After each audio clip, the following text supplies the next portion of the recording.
The Shining is one of cinema's most mysterious and haunting experiences. It's a film that plays so well to wild, speculative theories because it never shows its full hand. Many horror movies feature these seemingly unstoppable monsters, but then there always comes that scene where they explain what it is, why it's killing people, how do you beat it, and once they become this tangible thing, they're never as scary anymore. Though The Shining is meticulously littered with hints and clues towards the true nature of its intentions, it can never be fully explained or understood. And you always fear what you don't understand.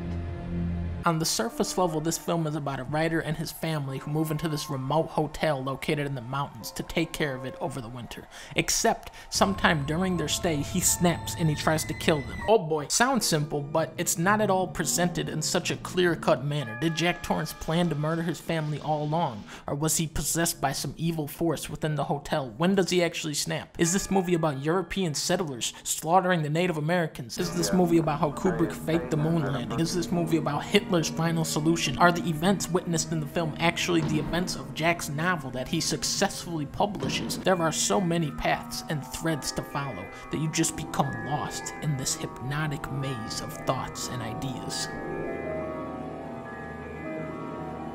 One of the most terrifying elements of this movie is how it so realistically envelops the viewer into this scenario of domestic abuse. Wendy and Danny are snowbound in this isolated location with Jack, just as many women and children are trapped in these horrible, abusive relationships. As a spectator, of course you say, what are you doing? Get out of there, get out. But in real life, things are never that simple. You've had your whole fucking life to think things over. What good's a few minutes more gonna do you now? The Holocaust, the Native American genocide, slavery, all of this wickedness is in the past, yet we still feel its reverberations today. White man's burden, Lloyd, my man. White man's burden. Just as horror movies provide this thrill-ride sense of escapism, perhaps the apparitions Danny sees in the hotel are simply figments of his imagination to distract him from the very real things happening all around him. This concept of an invisible, looming evil is deeply disturbing. You have the scene where he's typing his novel, which is unbearably tense when you actually know what Jack is typing there, and you see Wendy walking towards him.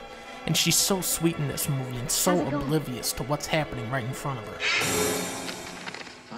The Shining's more interested in concepts and images than flimsy jump scares. The camera sticks to Danny as he explores the Overlook Hotel's labyrinthine design, allowing your mind to wander as you gaze into this impenetrable, supernatural place. You start building this familiarity with the hotel's cryptic layout while your imagination fills its empty rooms with dark, foreboding thoughts. Shelley Duvall, Danny Lloyd, Scatman Crothers, Barry Nelson, Joe Turkel, Philip Stone, every single role. It's just perfectly cast here. You don't try and photograph the reality.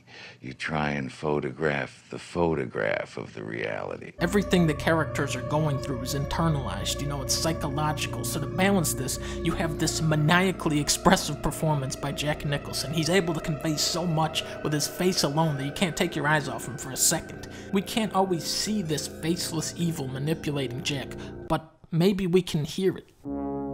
Right from the opening scene, this creepy electronic organ suggests a sinister force lurking above us microscopic humans who are helpless to fight back, almost as if the trees themselves are scheming against us. Kubrick, having been a huge fan of David Lynch's Eraserhead, employs a similar technique of a droning, ominous soundtrack filling the air with dread, never allowing the audience to breathe.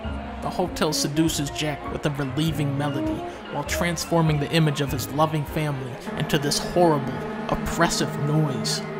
Then, this fucking avant-garde nightmare orchestra starts stabbing at you with violins.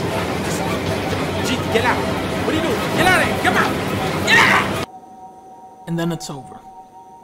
You're left with this final lingering shot of the hallway leading to the gold room, which we've gone past so many times in the film, and you see a wall populated with black and white photographs from a different time, and in the center of them, a lively party, and in the front of a sea of people, Jack Torrance inviting us in, dated July 4th, 1921. The answer to the riddle, hidden in plain sight.